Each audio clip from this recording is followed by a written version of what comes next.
नमस्कार। देश की तमाम फटाफट खबरों में आपका स्वागत है। खबरों के लिए आपसे निवेदन कि यदि आपने हमारे चैनल को सब्सक्राइब नहीं किया है तो कृपया करके आपके अपने चैनल को सब्सक्राइब करना ना भूलें। आप सब्सक्राइब करते हैं तो हमें हिम्मत होती है सही और सच्ची खबरें आप तक पहुंचाने की, वरना मीडिया किस तरह की खबरें पहुंचा रहा है वह आप भली भांति जानते हैं। मीडिया में किस तरह की खबरें, यानी आपके बच्चों की बेरोजगारी के बारे में कोई खबर नहीं। उन मनमोहन सिंह जिनकी हमेशा मीडिया और कई साथी बुराई करते थे, आज उनके कसीदे पड़े जा रहे हैं। मीडिया में मनमोहन सिंह को किस किस तरह से नहीं घेरा गया है यह आप सभी भली भांति जानते हैं। जबकि उन्होंने सूचना का अधिकार, शिक्षा का अधिकार, भोजन का अधिकार और सबका इनका आधार, कितनी बड़ी योजनाएं चलाई, लेकिन फिर भी किस तरह से उनको घेरा गया यह आप भली भांति जान गए होंगे। लेकिन मीडिया पर उन बातों को नहीं बताया गया होगा, सिर्फ उनके कसीदे पड़े जा रहे होंगे। उनकी बात जो एक हमेशा से कायम रही और बहुत अच्छी आम जनता पर भारी रही।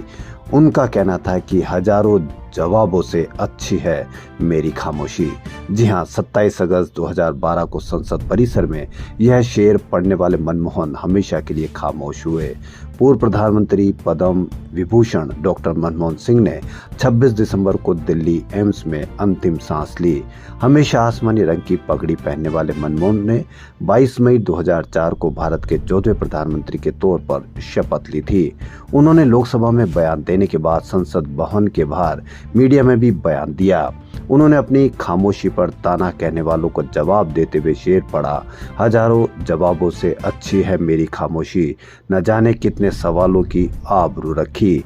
मंझे हुए अर्थशास्त्री रहे डॉक्टर मनमोहन सिंह जब राजनेता बने तो उनकी शख्सियत के कई अनदेखे पहलू सामने आए।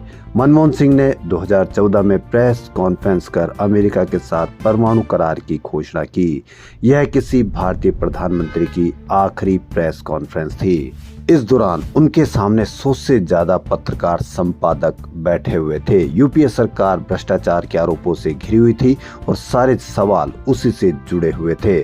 उस प्रेस कॉन्फ्रेंस के दौरान सिंह ने 22 अनस्क्रिप्टेड सवालों के जवाब दिए थे, यानी कि कहीं कोई सवालों को जवाब मांगने के लिए पहले से कुछ नहीं, सारे सवाल अनस्क्रिप्टेड। ऐसे थे प्रधानमंत्री मनमोहन सिंह। तब मनमोहन सिंह ने खुद की आलोचना को लेकर कहा था कि उन्हें कमजोर प्रधानमंत्री कहा जाता है, लेकिन मीडिया की तुलना में इतिहास उनके प्रति अधिक उदार रहेगा। और उसी मीडिया ने, उसी लोगों ने उनका किस तरह से उपहास किया है यह आप अच्छी तरह से जानते होंगे। मनमोहन सिंह की अंतिम यात्रा कल सुबह 9:30 बजे निकाली जाएगी।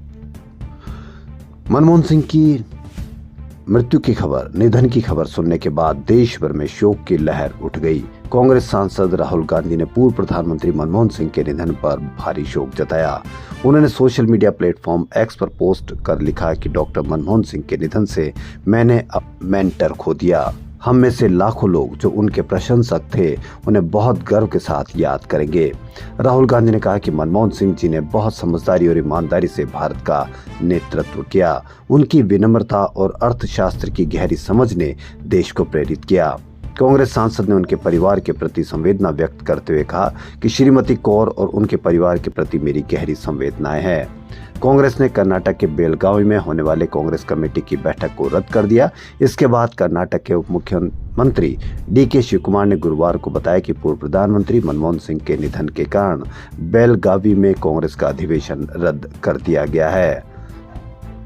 सुप्रीम कोर्ट ने 32 दिन से आमरण अनशन पर बैठे किसान नेता जगजीत डल्लेवाल की सेहत को लेकर पंजाब सरकार को नोटिस जारी किया है।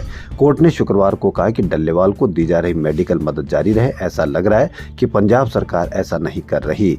कल पंजाब सरकार रिपोर्ट पेश करे। अदालत पंजाब के चीफ सेक्रेटरी के खिलाफ कंटेम्प्ट पिटीशन पर सुनवाई कर रही है। जस्टिस सूर्यकांत और जस्टिस सुधांशु धूलिया की बेंच ने कहा कि अगर वहां लॉ एंड ऑर्डर की स्थिति है तो इसे सख्ती से निपटना चाहिए। किसी की जिंदगी दांव पर है, पंजाब सरकार को इसे गंभीरता से लेना होगा। डल्लेवाल फसलों के न्यूनतम समर्थन मूल्य की गारंटी के कानून की मांग कर रहे हैं। न्यूनतम समर्थन मूल्य केंद्र के पास है, इसलिए एमएसपी केंद्र ही गारंटी दे सकता है। अभिनेता अल्लू अर्जुन की अंतरिम जमानत बरकरार रहेगी और रिमांड पर सुनवाई अब 10 जनवरी को की जाएगी। सुरक्षा के मद्देनजर अल्लू अर्जुन वर्चुअल रूप से सुनवाई में भाग लिए। बता दें कि फिल्म पुष्पा 2 के प्रीमियर के दौरान भगदड़ में एक महिला की मौत के मामले में तेलुगु अभिनेता अल्लू अर्जुन को 13 दिसंबर को पुलिस ने गिरफ्तार किया था। अल्लू अर्जुन को उनके आवास से गिरफ्तार किया गया था। गिरफ्तारी के बाद अर्जुन को स्थानीय अदालत में पेश किया गया, जहां से उन्हें 14 दिन की न्यायिक हिरासत में भेज दिया गया था। हालांकि उनके वकीलों ने उच्च न्यायालय का रुख किया और अल्लू अर्जुन को अंतरिम जमानत मिल गई, जिसके बाद वो 14 दिसंबर को जेल से रिहा हो गए थे। वहीं आज कोर्ट ने उनकी अंतरिम जमानत को बरकरार रखा। अल्लू अर्जुन को 23 दिसंबर हैदराबाद पुलिस ने एक नोटिस भी जारी किया था और पूछताछ के लिए बुलाया था। बिहार के मशहूर शिक्षक खान सर एक बार फिर बीपीएससी के खिलाफ प्रदर्शन कर रहे छात्रों के समर्थन में उतर आए हैं। उन्होंने पटना में जारी छात्रों के प्रदर्शन में पहुंचकर छात्रों के साथ खड़े रहने की बात कही। उन्होंने इस दौरान कहा कि हम सब यहां अपना हक मांगने के लिए यहां हैं। उन्होंने इस दौरान कहा कि हम तब तक लड़ेंगे जब तक हम सभी को अपना हक नहीं मिल जाता है।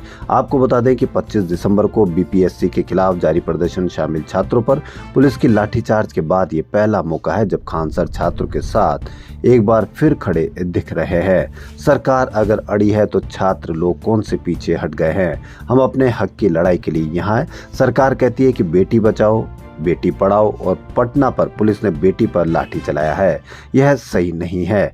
खान सर ने कहा कि हम बीपीएससी से कहना चाहते हैं कि वो हमारे सोनू को लौटा दे। जिन अधिकारियों की वजह से सोनू की मौत हुई है उनके खिलाफ केस दर्ज होना चाहिए। सौरभ जब हमारे पास पढ़ता था तो उसकी रैंकिंग 20,000 छात्रों में कभी 100 तो कभी 150 होती थी। वो टॉप रैंकिंग का छात्र था। सोनू री एग्जाम चाहता था। ये लड़ाई हम सोनू के लिए भी लड़ रहे हैं, लेकिन किसी मीडिया पर सोनू के लिए कोई भी चर्चा नहीं। यह आपके बच्चों से संबंधित है, इसलिए मीडिया पर इसकी कोई चर्चा नहीं होगी, क्योंकि आपने देखना ही बंद कर दिया कि आप इस तरह की मीडिया पर इस तरह की चर्चा देख सको। मध्य प्रदेश के जबलपुर से एक हैरान कर देने वाली घटना सामने आई। यहाँ एक युवक को ट्रेन के नीचे लेटकर यात्रा करते हुए पकड़ा। यह घटना 24 दिसंबर को तब सामने आई जब रेलवे कर्मचारियों ने जबलपुर स्टेशन पर नियमित निरीक्षण के दौरान उस व्यक्ति को देखा। यह देखकर रेलवे के कर्मचारी भी हैरान रह गए। ट्रेन की रोलिंग स्टॉक और अंडर कैरिज की नियमित जांच के दौरान कैरिज एंड वैगन विभाग के कर्मचारियों ने कोच के नीचे असामान्य हलचल देखी। करीब से निरीक्षण करने पर पाया कि व्यक्ति पहियों के बीच खतरनाक तरीके से पड़ा हुआ था। रेलवे कर्मचारियों ने तुरंत वायरलेस से लोको पायलट को सूचित किया, जिसके बाद ट्रेन को तत्काल रोका गया। युवक को उसके छिपने के स्थान से बाहर आने के लिए कहा गया, जिसके बाद उसे आगे की पूछताछ के लिए रेलवे सुरक्षा बल को सौंप दिया गया। व्यक्ति ने ट्रेन के नीचे करीब 250 किलोमीटर की यात्रा की। जालसाज आजकल धोखाधड़ी के नए नए रास्ते अपना रहे हैं। ऐसे में आरबीआई ने इस पर प्रकाश डाला है।